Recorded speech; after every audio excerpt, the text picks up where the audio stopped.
సగం సగం తెలివితో అభిమన్యుడు పద్మవ్యూహంలోనికి పోలేదు.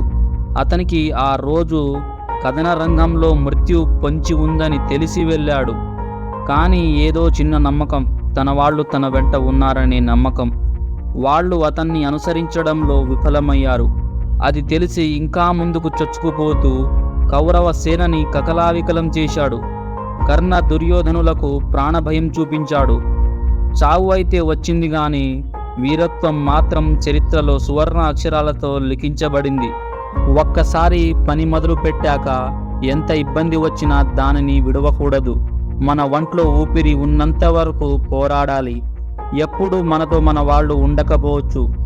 లక్షల కౌరవ సేన మధ్యలో ఒంటరి అభిమన్యుడిగా నువ్వు నిలిచిపోవచ్చు. కానీ వెన్ను చూపక పోరాడిన వాడే చరిత్రలో తన పేరుని రాస్తాడు.